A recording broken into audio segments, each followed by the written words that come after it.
Okay, so I think I can start anyway. Uh, I mean, this course ends at week 12, so we only have 4 weeks left. That's about 8 times, 8 different lectures. Uh, so it's near the ending. We will cover several concepts soon. First is the projection. Projection is the key. I mean, how we simulate the camera. And then we will cover something like the simulated camera, or simulate how to implement the first person movement in games. And finally, we will go through something about the light and the material. So 3 big concepts left.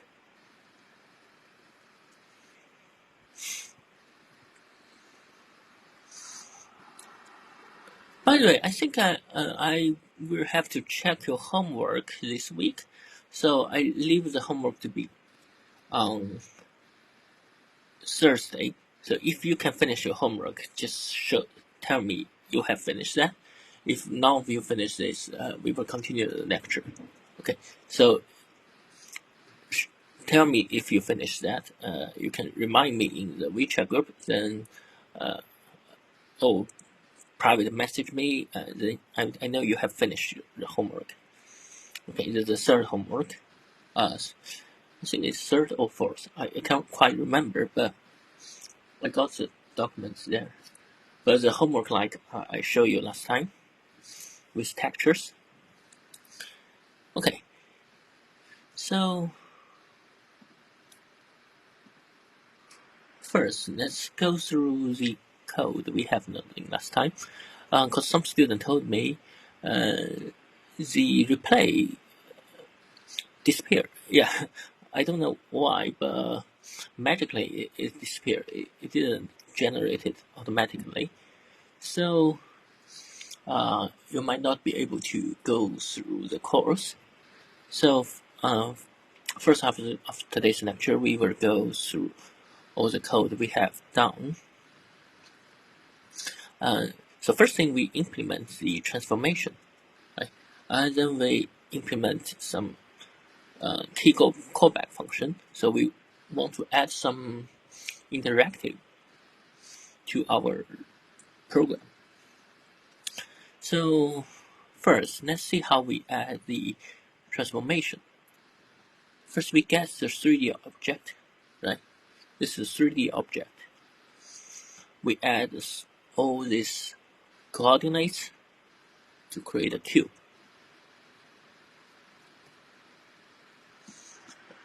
put this here. So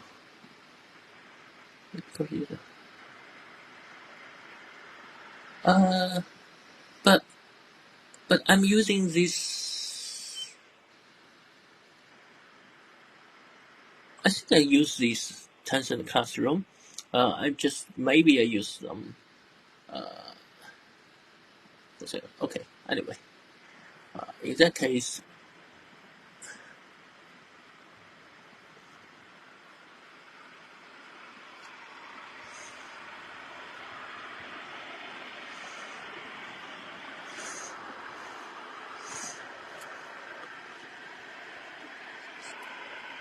so this is the second channel. So what do you mean the same channel and second channel?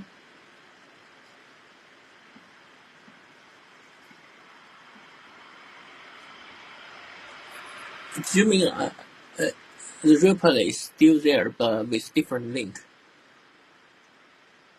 The replay.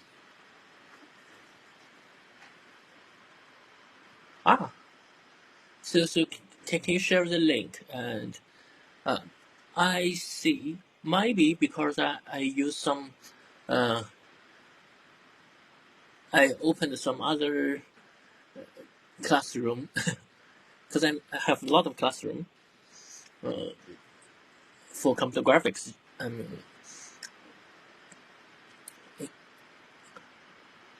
Actually, I got 4 different computer graphics classroom, so I made some mistake and do it in some place else. Okay, so I will just quickly go through it. Okay, very quick.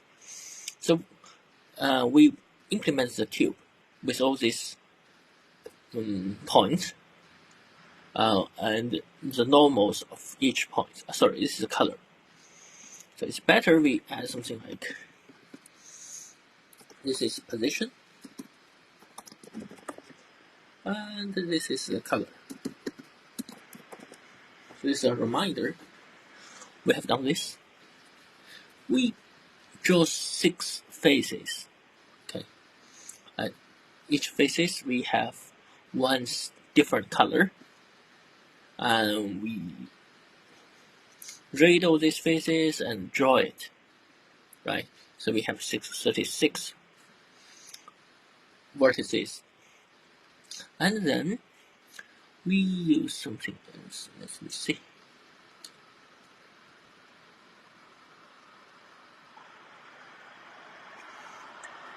Yes. Then we should have this GR-enabled depth test, a depth function GRNS. By enable the depth test, we can draw the 3D things. Without this, we can't draw something to show the depth. Okay. We also need to clear this depth buffer bit.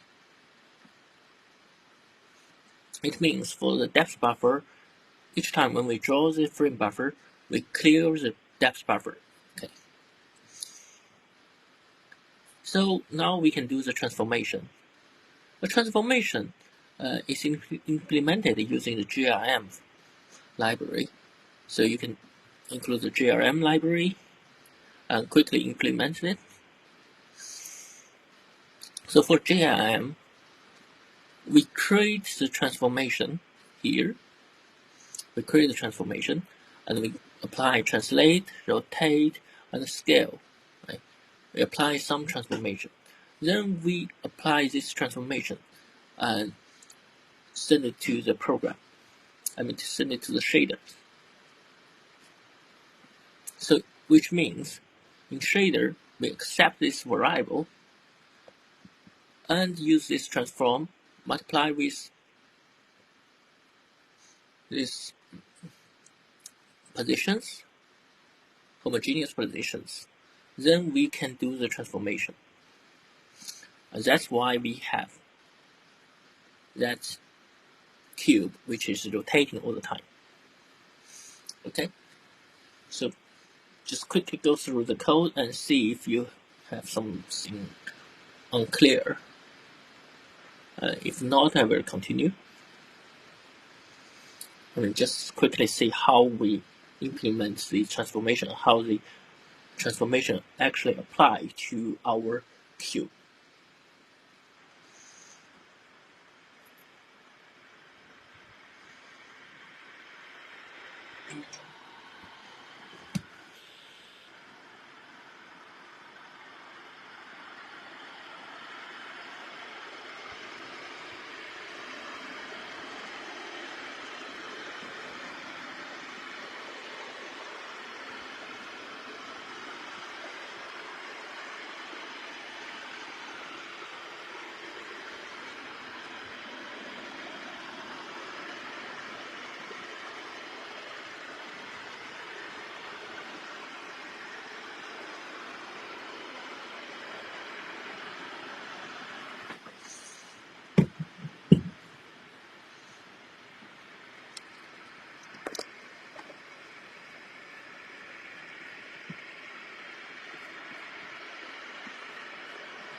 Okay, so no question. And then I will stay here for a while. So just in case some student might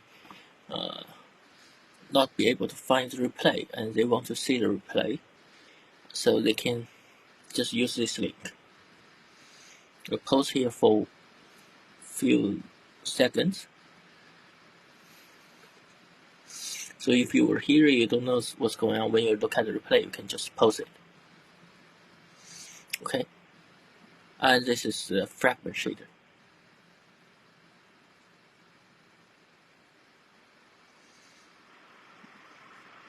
Okay. So this is the transformation, how we implement the transformation. We apply translate, rotate, and scale. I mean, actually, the actual order is scale first, rotate, and then translate. And then we need to pass in the variable transform to our shader program. Okay. Then we add some key callback function, which means we accept some key. I mean, now we can close our windows just by press ESC, right? So how to do this? First, we declare a key callback function. It's a key callback function. And all this input variable is has a fixed format. I mean, we have to write in this way. The first variable should be grfw windows star and then int. Right. We should write 5 parameters or 5 input.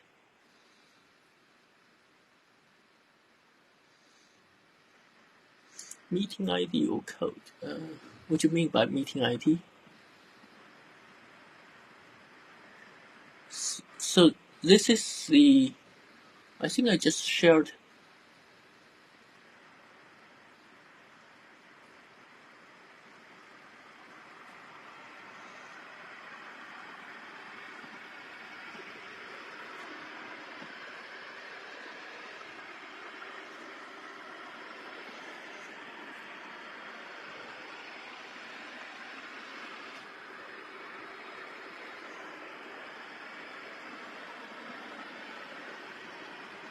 Yes. Sometimes we use the wall meeting because in some circumstance, if I open the Epic, when I open the Epic, I mean Unreal Games, Unreal Engine, uh, if I still using the Tencent Classroom, because you will suffer from some collectivity issue. So sometimes I just mix use two of them, but in general, it's still Tencent Classroom. Yeah, I think I sent this link. This is Tencent Classroom.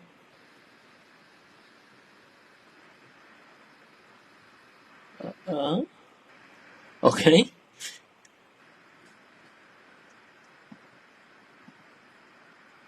So I'm not quite sure what's going on here, but just use this link to join in. Okay.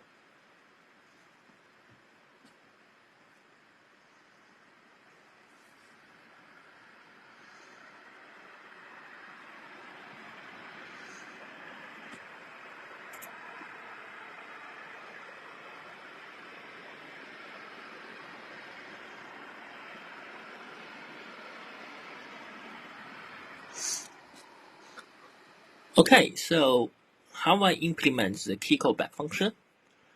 First, I just declare it.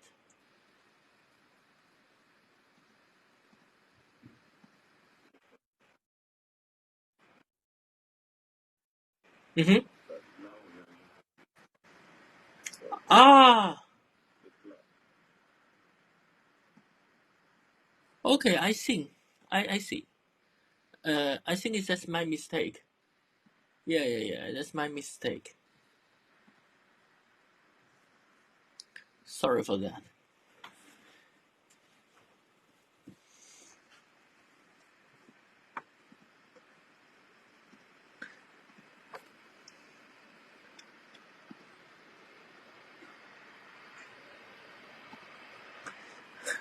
Thank you. I know why. So yeah, I will go back to the first channel soon. I mean, next class. Uh, yeah, this is because this is for another classroom, so I misused two of them. I'm sorry for that. We should use the previous one. Yeah.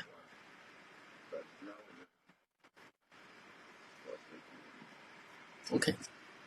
Let's see what's going on.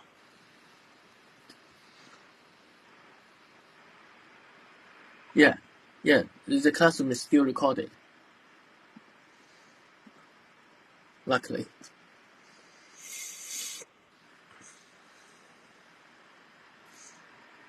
Okay. So for the key callback function, in order to use it, we need to set the key callback. I mean, register the key callback to our GFW. So when we set this, the function will be executed here. So key callback function will be executed just after this. I mean, per events, then it will call this function.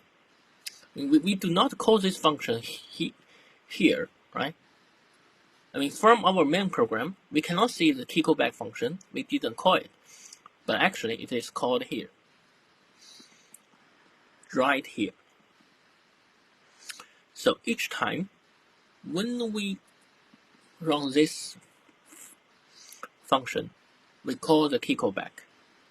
So for the key callback function, we check if the key is escape key, and we press it. The window is closed. And then if the key is bigger than 0 or this is a valid key, and we press it, we keep a record of the key. Otherwise, if we release the key, we just delete the record. Okay. So this is how we did it. I mean, we keep a record of all the key.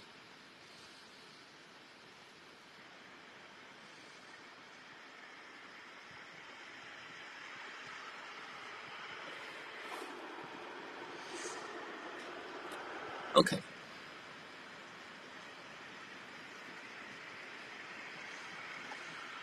So,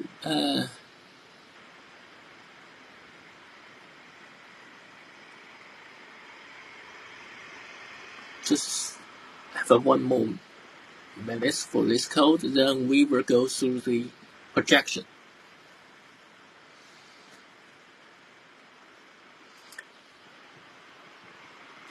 But from now on, we simulate the object, right? We know how to draw an object, we know how to make the moves, but we didn't simulate the camera. So from today's lecture, we will see how to simulate the camera to draw some real things.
Okay, so let's see the projection.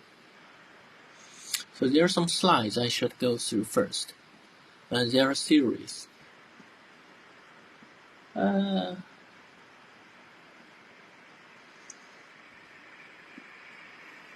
me see.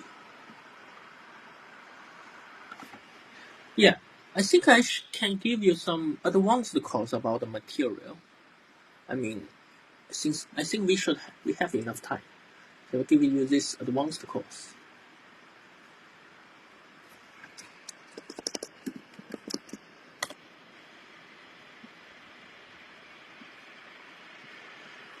This is a website called OpenGL.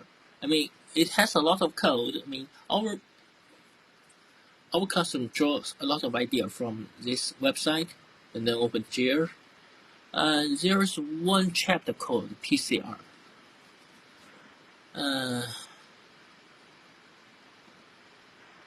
Oh, no, not today. I will talk about this later. When we finish part about the lighting, I will go through this. This is the advanced class. I mean, this is the modern way we use physics-based rendering. I mean, for real movies and real, not all the movie, but the Disney movies and some games, they use this. Okay, so not today. I just find it's too early to touch this. Okay, so let's go through here. 1,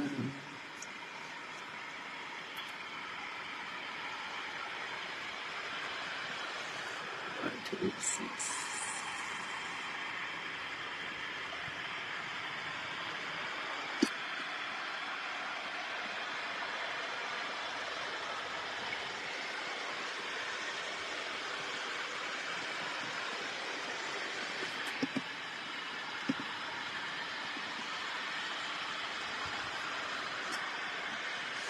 Oh no, this is Chinese, so let me find the English version.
Yeah.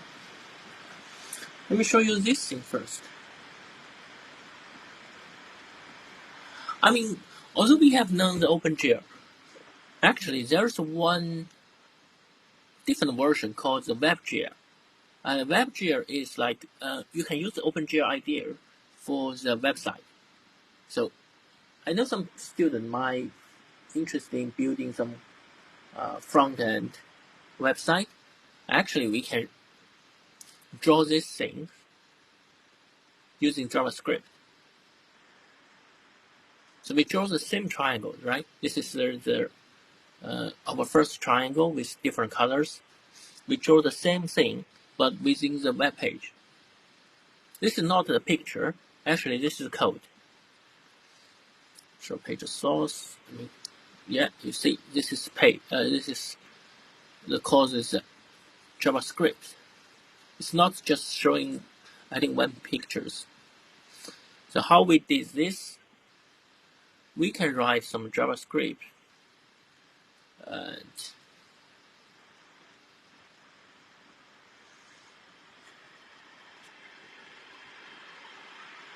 using the WebGL.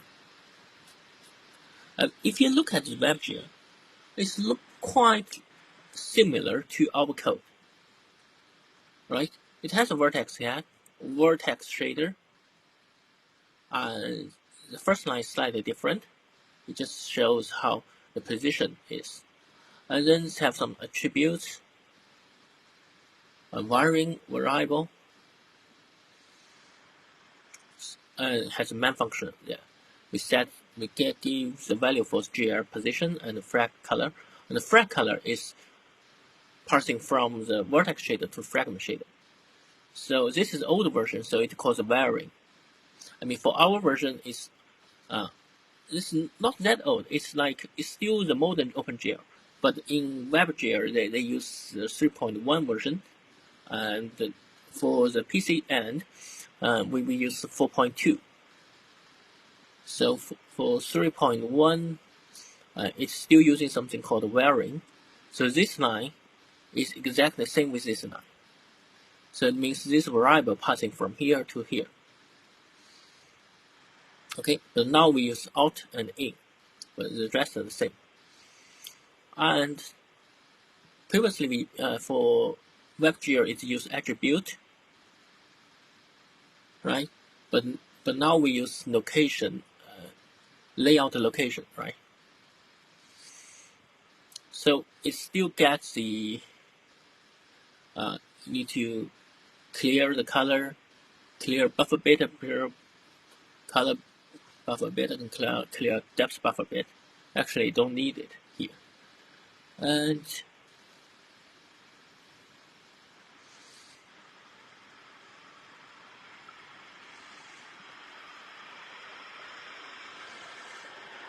since this is not animation, so we don't use the loop, right?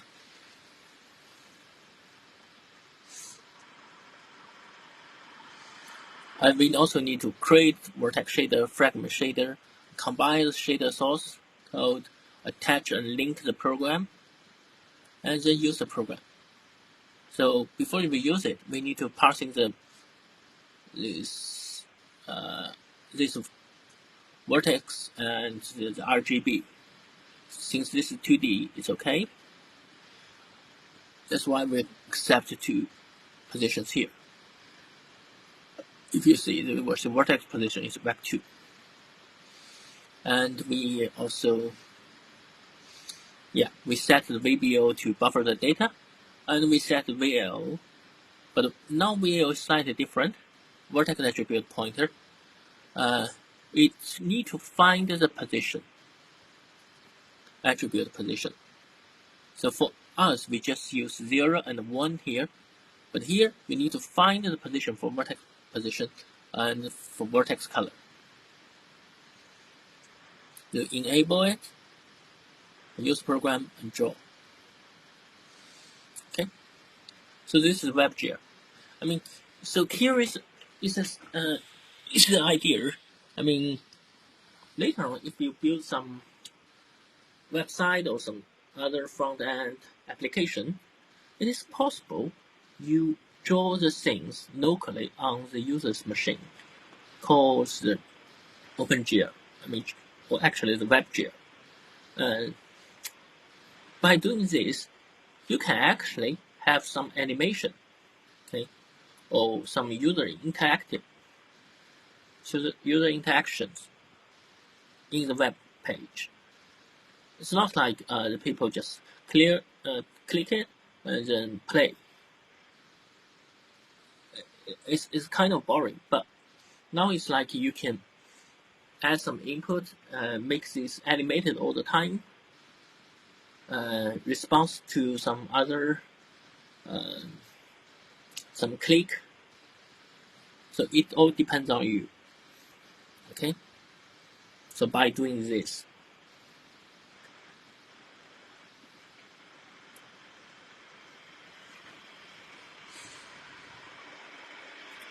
you don't need to just show the image or the movies, but run the script.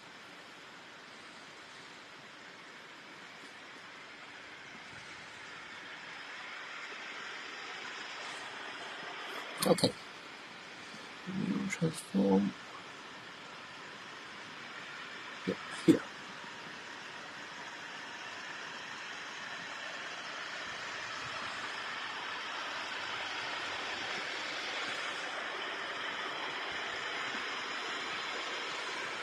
Yes, this is modified view transform. Okay.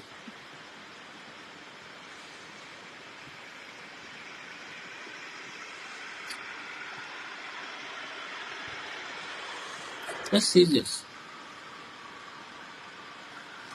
The view transform. So first we need to know what is view transform, the wheeling transform. It tries to simulate the camera. How we take an image of an object.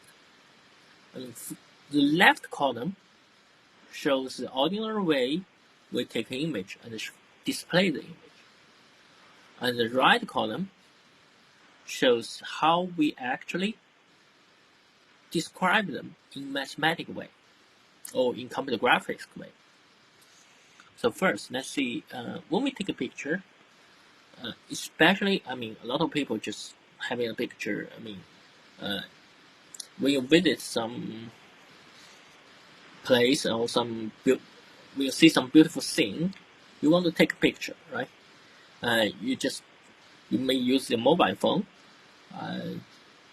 You put the mobile phone there, and okay, so you decide to take a picture of this thing. So this is more like you decide the viewing space. It is because everything in front of your camera or in front of a mobile phone can be seen, but everything else, behind your camera or behind your mobile phone cannot be seen. So this is a viewing. In computer graphics, we call it viewing space. Because for the world space, for the whole world, you just decide to take a view about this space. And then, maybe you just want to add some people to take a picture of some people. Okay, so you ask the people to move into the camera. They say, okay, move a little bit left or move a little bit right. So it's more like, okay, so you fix your camera, ask people to move in. This is more like modeling. Because if you move in and then take a picture, this is a picture, right? But if you keep shooting, you can see the people is moving into it, and then maybe stand there. So this becomes a movie. Okay, so you keep the transformation of this model. This is the modeling, or other ways we call it transformation. Just like what we did in last week.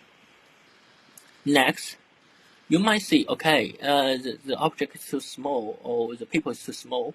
We try to zoom in, zoom out, or tap the screen to decide which part we want to focus. Okay, so this is to decide the length, and it is called a projection in computer graphics. Then we just take the image. Then finally, if we want to display the image, we might see it in the mobile, or we can just see it in your laptop. So it has different size of the screen. So the size of the image is different. This is called viewport. So these four stage are the four main part or four main projection in computer graphics to simulate a camera. Okay, and we have the part we have seen the modeling, right? This is how we do 3D transformation. We have seen the viewport. The viewport is just one function. If you look at your code in the while loop, there's a GL viewport. So this is decide how large you want to show the image, but we didn't go through these two. So today we will go through this two stage, but we will go through the concept or mathematical form first. Okay, let's have a break for 5 minutes, then we will continue.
Okay, so let's come back. Now here, the fourth stage can be described by this. So camera transform or eye transform. So it decides whether camera to which direction it faces. Okay, so this is for camera. And projection transform, and it maps the object into this. This is the normalized device coordinate, and it depends on projection type. The viewport transform or window transform, it just maps the image plane to rectangular pixel coordinate. Here it only has 3 steps. The only missing step is this modeling, which we have covered, the 3D transformation. Okay, so here we only implement these 3 steps, and this step actually we have already done it. But let's see these things first.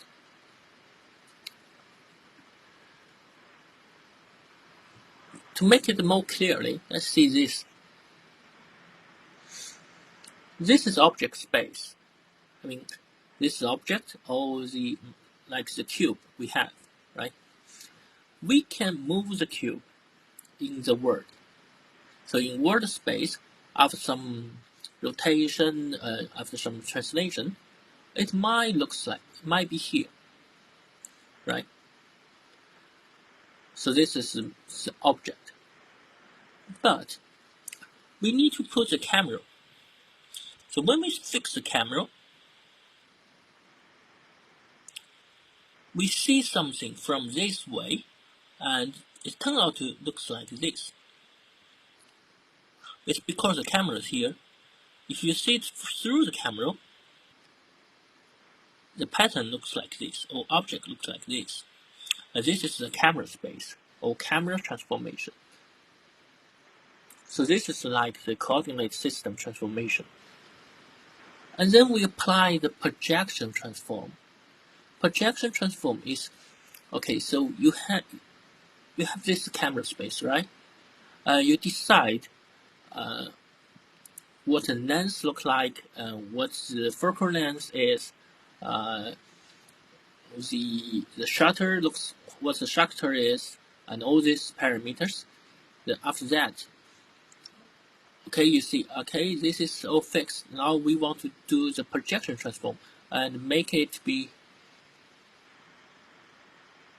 unified in all different devices. So it means we just convert this camera space to 2 by 2 by 2, a cube, or a cube space. Here, this is 2D, so it's a square. But if you see it in 3D, or 3-dimensional way, it is a cube. We just project this, transform this to this.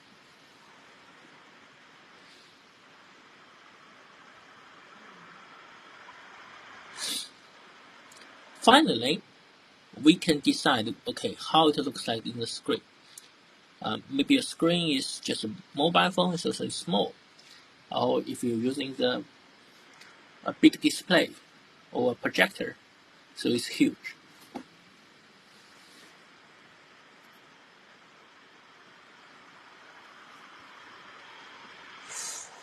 So first, let's see something called the perspective. This is a standard description of perspective.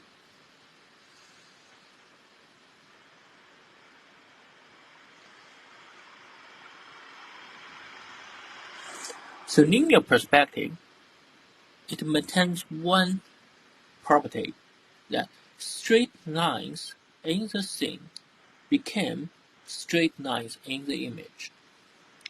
So this is linear perspective. I'm not sure if you have do this experiment before in your high school, maybe, but it's about you have one candle and you have one small hole. If you see through the hole and put one wide image. And there is one image about the candle, but upside down. I'm not sure if you have seen this, if you have done this experiment in your high school, but that's experiment we done in China for most middle school students. And this is the way to show the this experiment about the perspective. And perspective is used by the artist in the Middle Age. So in the Middle Age, the artists find, okay, they can have this black box, and they put a lens here, so they can have this paper, so they can draw something just by quickly draw the things on the image. So actually it's not like the artist, because all the image are already on the paper. We just make it more clear, right? So in the Middle Age, the artist is more like the photographer in this time. Okay. And people find this painting, the music lesson, is actually done by this.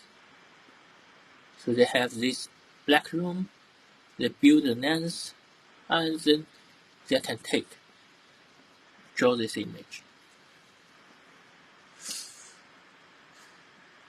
This is the early use of perspective. Okay. But actually there are two kinds of projection. The first is the easiest one, which is called the parallel projection. But there's one parallel projection we use most often, which is orthographic projection. Okay, this is all these lines, all this projection direction is perpendicular to the image. In that case, it's called orthographic.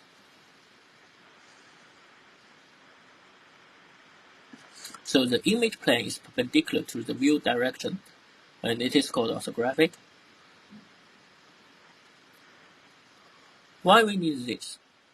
It is because by doing this projection, the size of an object is the same of the size in the image. Right? There's no size change or size difference. This is especially good for the manufacturing. So in manufacturing area, they want to use the orthographic projection.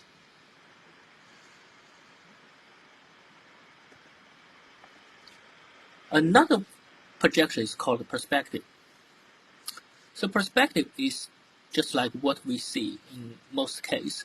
If you see through some camera, if we put the camera, use the camera to take a picture about your floor, you will see all these patterns.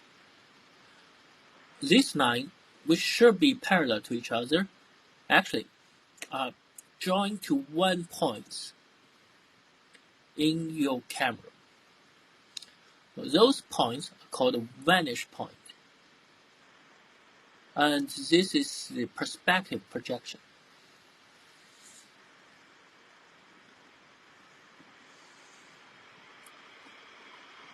So perspective projection is widely used in photography.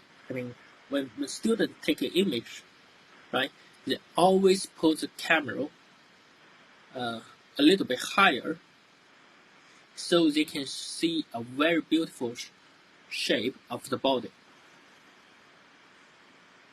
Okay.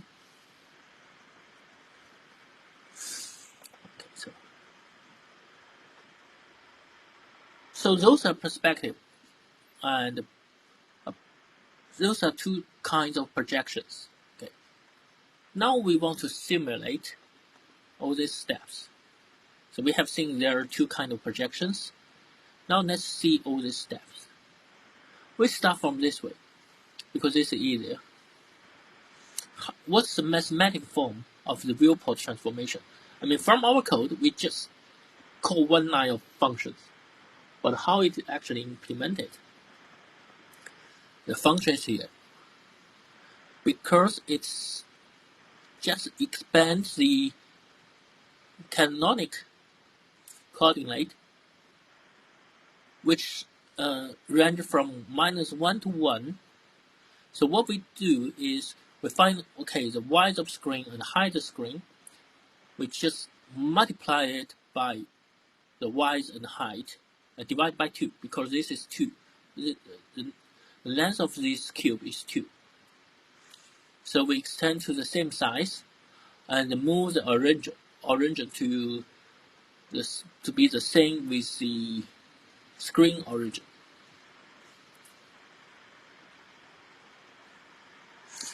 It's because the screen origin is the bottom left, but the cube origin is in the middle. So we need to do some translation. And this is scaling. So this matrix is a viewport matrix.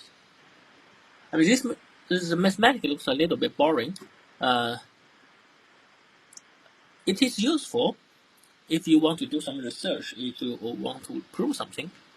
But it seems a little bit useless because if you're just doing coding, because it's all implemented there. Okay.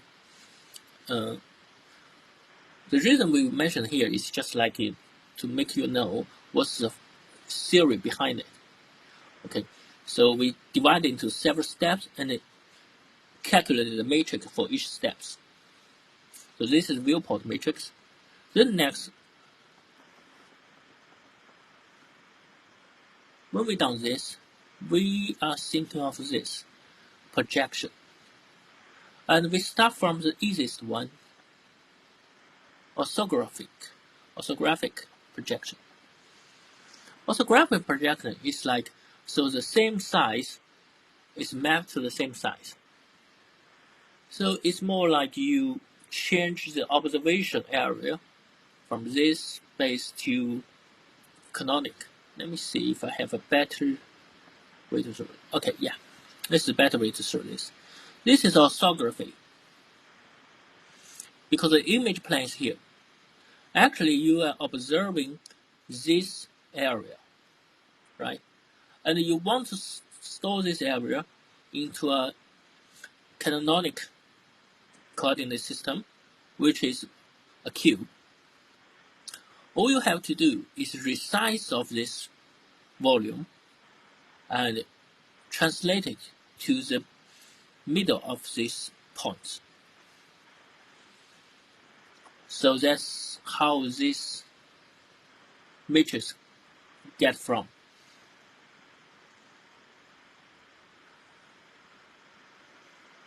Okay, so this is how we get this matrix. And we apply the orthography and the viewport for this XYZ. So we get the pixel on the screen. But this is in camera space. But how to translate from the camera space, from word space to camera space? Here is method. We need to create the camera space or camera coordinate system by doing this. This is the mathematics behind it. This is the direction of the camera or front of the camera. And this is the right of the camera. And this is upside of the camera. We create this camera coordinate system and apply this camera coordinate system to our object. So we project from the word coordinate system to the camera coordinate system just by multiply this matrix.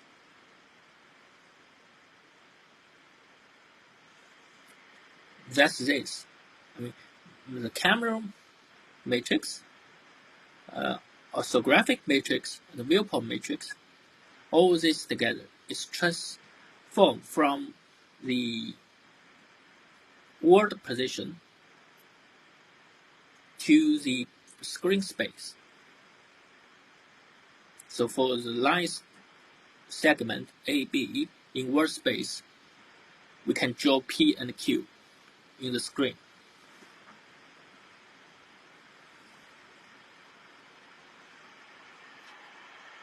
Okay, so that's a projection, orthographic projection. But what are the perspective projection? Perspective projection is slightly different. We use some mathematical tricks. I mean, by applying this matrix. I mean, this matrix, what it did is magically. I mean, this is the observation space, I mean, volume for the projection, perspective projection, right? Because perspective projection is looking at this volume in the word or in camera space. And this is orthographic projection. I mean, the volume observed by the orthographic projection. If we can just modify this space to this, then things will become simple. Okay, so if we can do some mathematical transformation and make these lines parallel to each other like this, then we can transform this to this.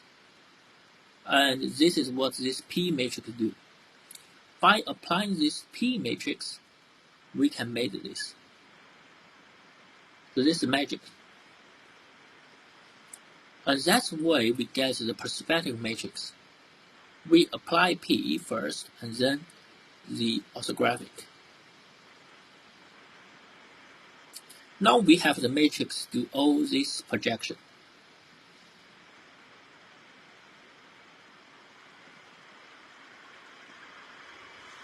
We put them together and then we compare. This is projection perspective matrix for by what we have done, and I mean this is calculated by our ways, and this is the matrix in the OpenGL, and they are almost the same, except that for OpenGL we can accept the -n, but now we say okay, here we just say n should be always bigger than 0, and the rest are the same.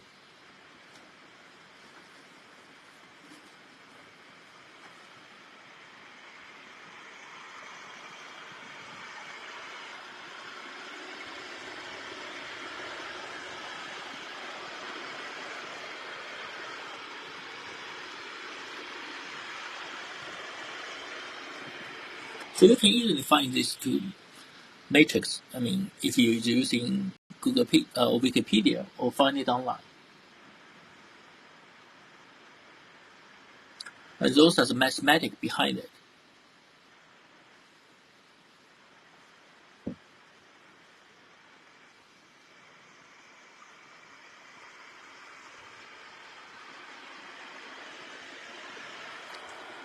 And then our job is to implement this.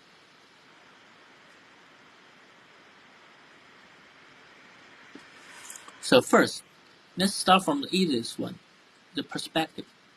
Actually, perspective is so easy. It's just one line of code. Sorry, maybe not one line of code. I mean, the perspective matrix is just one line of code, and we can apply it by 3 lines of codes.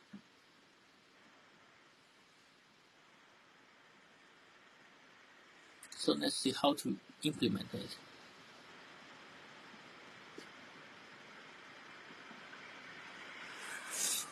Let's go back to the code here.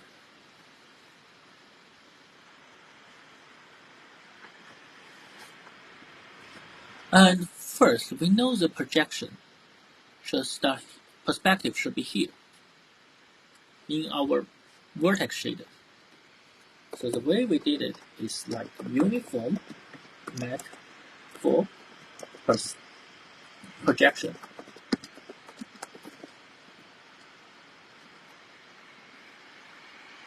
Or projection are just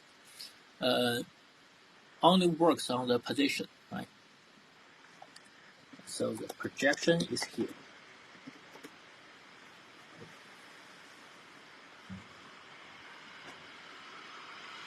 And we are missing the view here, right?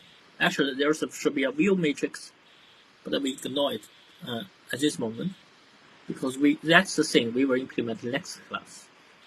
We only implement the projections in this class.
And the implementation is so simple. It's just in the shader program. We create something called perspective. Like for projection.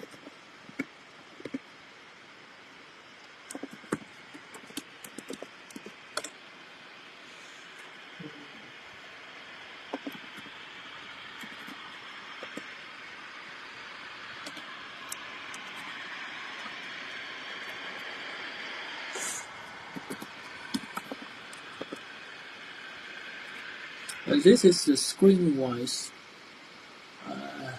Screen-wise.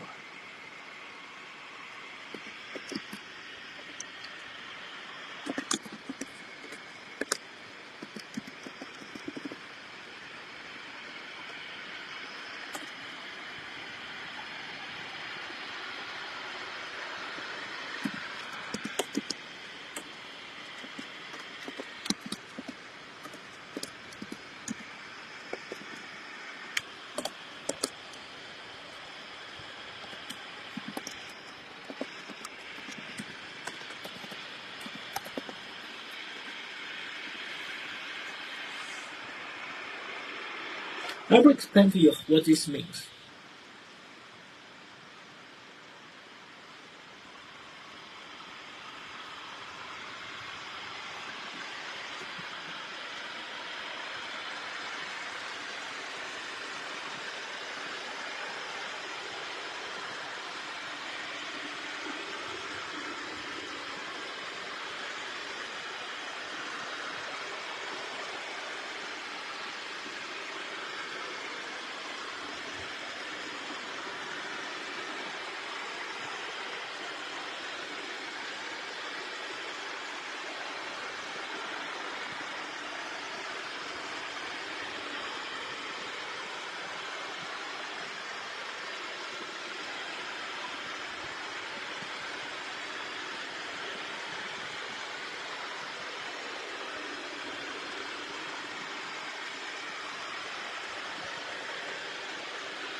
Okay, so let's see this. The projection. Why it looks like this? Why it has so many parameters, and what does this mean? We create the projection, and this is matrix, right? We see from the previous slides, this is the matrix, and we try to construct a perspective matrix for the perspective projection. And the perspective projection is actually how we describe the observation space. If you still remember, it's like if you're using perspective projection, we actually observe a space which looks like a frustum. A frustum is just like the pyramid, but you cut the top off. Okay, you cut off the top of the pyramid, and then there's space. This is more like a frustum, or it's called a frustum. In order to decide the frustum, you need 4 parameters. This is near plane and far plane, so decide 2 sides, near and far. And then if you know the ratio of the height and width, so you can roughly decide the shape of the frustum. And then if you know,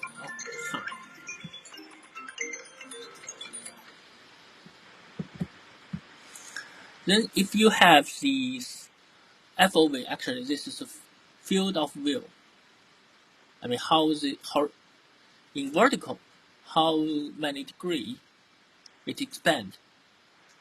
With these 4 parameters, you can decide the frustum. So let me show you the frustum.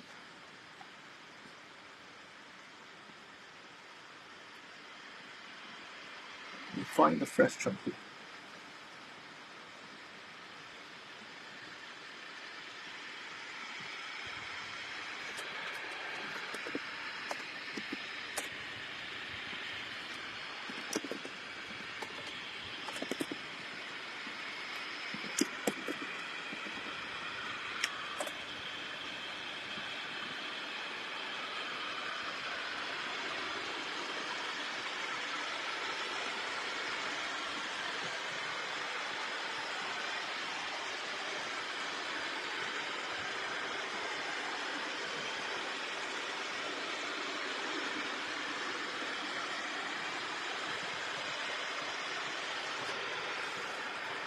Okay, this is a good way to explain to you what is frustum. Frustum is this space. So everything inside of this space can be seen. So to decide this space, you need a near plane, far plane. This is FOV. The height is almost like the height, but in radians, or in degree. Then if you know the ratio of the width with height, then you can calculate the length of this area, or the radians of these 2 points. Okay. Then you can decide this space just by doing these 4 parameters: 1, 2, 3, and the ratio. This is perspective. You just decide which area you want to see.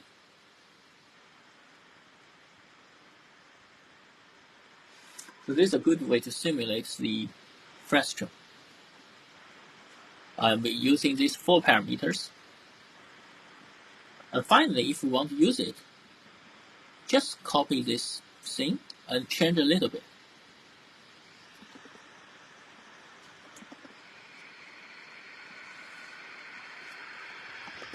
This is projection.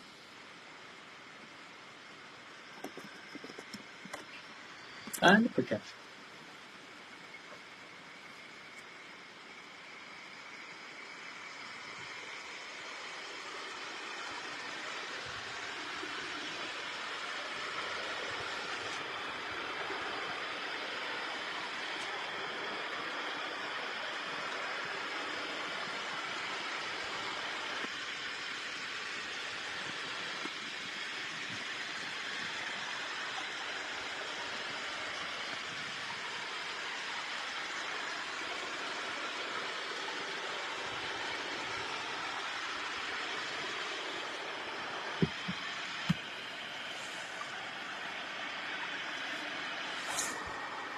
I mean, in order to see the things, we might need to move the object a little bit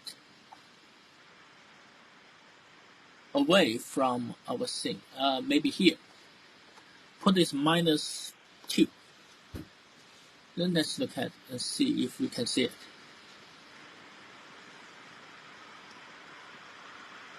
Because here we have the original points just in the middle. So by moving the object a little bit backwards, we can see it. And now it looks like a cube, right? And without this projection, it's not looking like a cube. It looks like some rectangular area for the front face, but now it looks like a cube. And you can see the perspective shape. I mean, the lines parallel to each other, join together.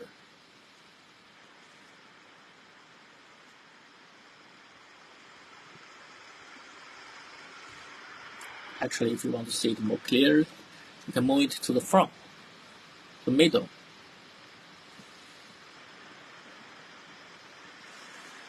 Now you see, this is a cube.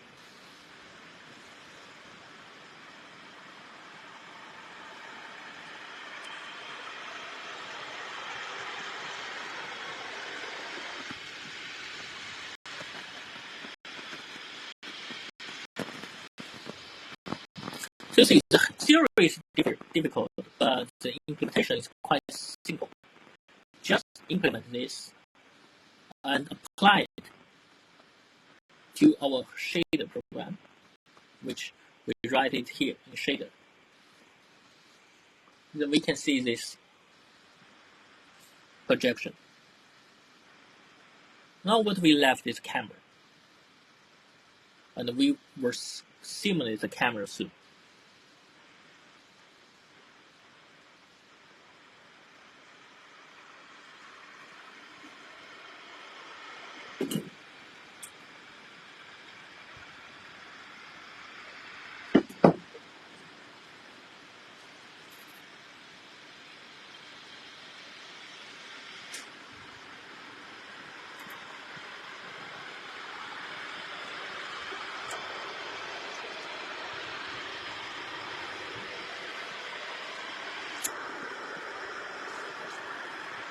Okay, so any more questions?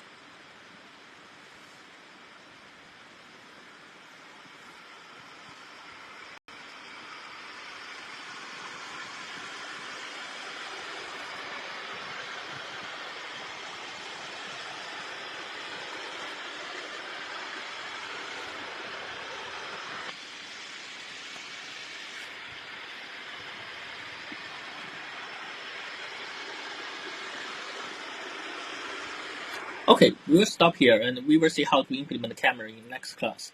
And we will see how we finally simulate the camera. I mean, simulate the real projection. After that, we get almost everything for 3D.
Okay, so that's the end for today's lecture. If you don't have any questions, we will see on Thursday.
Okay, so class is over. See you next time.